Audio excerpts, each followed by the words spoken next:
안녕하세요. 오늘 저희가 함께 살펴볼 자료는요. 최근 경제 동향이랑 비용 관리에 대한 비즈니스 인사이트 보고서입니다.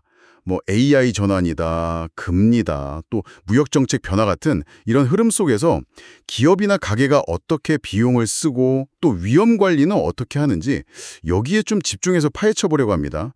여러분께 꼭 필요한 핵심 정보 이걸 명확하게 전달하는 게 오늘 저희 목표입니다. 네, 맞습니다. 특히 그 고용 문제나 임금, 투자, 주거비까지 실물 경제 전반에 걸친 변화를 다루고 있거든요. 이 자료들 보면서 지금 이 복잡한 환경 속에서 우리가 뭘 주목해야 하는지, 또 그 의미는 뭔지 한번 짚어보겠습니다. 네, 바로 시작해 볼까요? 첫 번째로 딱 보이는 게 채용 시장 분위기가 달라졌다는 거예요. 자료에 따르면 판교 IT 기업들 중심으로 해서 신규 채용은 줄이고 경력직을 뽑으려는 경향이 아주 뚜렷해졌다고 해요. 그러다 보니까 20대 직원 비중은 좀 줄고 평균 연령은 올라가고 있다는데 이게 뭘 의미하는 걸까요? 뭐 단기 효율은 좋겠지만 장기적으로는 좀 그렇지 않을까요? 아, 네, 정확히 보셨어요. 이게 기업들이 불확실성이 크면 클수록 바로 업무에 투입할 수 있는, 검증된 경력직을 찾게 되는 거죠. 자료에서 흥미로운 건 이걸 단순히 사람 뽑는 문제를 넘어서요. 신규 인력 교육이나 적응에 드는 시간, 비용, 이런 걸 줄이려는 일종의 위험 회피적 비용 관리 전략으로 본다는 점이에요. 하지만 말씀하신 것처럼 이런 게 너무 길어지면 새로운 시각을 가진 전론 인재들이 잘 안 들어오니까 내부 혁신 동력이 약해질 수도 있다. 이런 위험도 분명히 있습니다. 인력 구성이랑 비용 관리 사이에서 뭔가 새로운 균형점을 찾아야 하는 그런 숙제가 생긴 거죠. 아, 위험 회피적 비용 관리라. 재미있는 표현이네요. 인력 구성뿐만 아니라 운영 방식 자체도 바뀔 수 있다는 얘기가 있었죠. 그 연차 제도 개편 가능성이요. 근속 6개월 이상이면 연차 주고 2년 차에는 최대 20일까지 늘린다. 뭐 이런 방안이 나온다고요. 근로자 입장에서는 좋아 보이는데 이게 기업 운영에는 또 어떤 영향을 줄까요? 네, 그렇죠. 근로자 휴식권 보장, 이런 면은 당연히 긍정적이죠. 다만 기업 쪽에서 보면 직원이 안 쓴 연차는 나중에 돈으로 줘야 할 수도 있잖아요. 이게 일종의 미래 현금 지출 약속 같은 거거든요. 회계상으로는 이걸 유급 부채, 연차 충당금이라고 하는데 이게 늘어나는 거죠. 특히 이제 규모가 좀 작은 사업장들은 직원이 연차 쓰면 대체 인력 구하기도 어렵고 남은 직원들 일이 많아지고 이런 운영상의 어려움이 커질 수 있어요.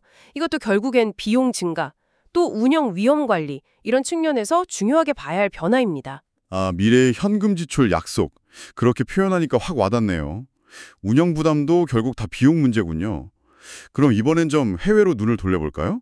미국이 철강이랑 알루미늄 파생 제품에 관세를 더 붙였다는 소식이에요. 터빈, 펌프, 건설기계 부품, 이런 것까지 수백 개 품목이 추가됐다는데 범위가 꽤 넓네요. 우리 수출 기업들 괜찮을까요? 네, 그 해당 금속 소재를 많이 쓰는 제품들 있잖아요. 예를 들면 특정 기계 부품이나 장비 같은 거요. 그런 걸 수출하는 기업들한테는 이게 바로 원가 상승 압박이 되는 거죠. 완제품 아니라 부품 형태로 수출해도 관세 대상이 될 수 있어서 좀 더 꼼꼼하게 봐야 하고요. 그러니까 기업들은 이제 원산지 증명 절차를 더 까다롭게 관리하거나 아니면 비용 효율적인 다른 소재를 찾거나 아예 미국 현지에서 조달하는 비중을 늘리거나 공급망 전체를 다시 점검해야 하는 그런 상황이 된 겁니다. 가격 경쟁력에도 당연히 영향이 가겠죠.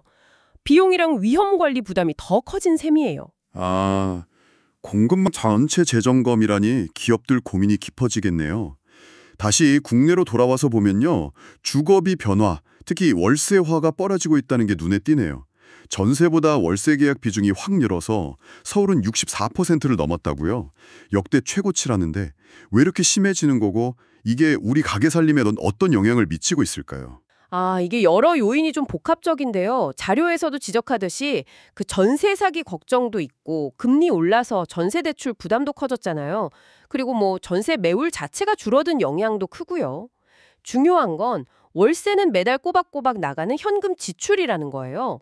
이 고정 지출이 늘어나면 쓸 수 있는 돈, 가처분 소득이 직접적으로 줄어들죠. 그럼 결국 보험료를 좀 조정하거나 예적금, 투자 규모를 줄이거나 이렇게 다른 지출 항목을 손댈 수밖에 없게 만드는 거죠. 개인 차원에서도 이런 예상 못한 비용 증가에 대비해서 현금 흐름 관리가 더 중요해진 시점이라고 볼 수 있습니다. 월세 증가가 다른 지출 조정까지 강제한다. 가계 부담이 정말 크겠네요. 오늘 이렇게 쭉 살펴본 자료들을 종합해보면 기업이나 가게나 모두 이 급변하는 경제 환경 속에서 비용은 좀 더 효율적으로 쓰고 또 잠재적인 위험에는 미리 대비해야 한다. 이런 과제가 있다는 게 분명해 보입니다. 채용 전략부터 직원 복지, 글로벌 무역 환경, 심지어는 주거 형태까지 정말 여러 분야에서 변화의 파도를 넘어야 하는 그런 상황이네요. 그렇습니다. 전반적으로 보면 비용 압박이 커지고 위험 관리를 더 강화해야 한다. 이런 흐름이 읽히는데요. 그런데 참 흥미로운 게 바로 이 자료에 대만 이야기도 나온다는 거예요.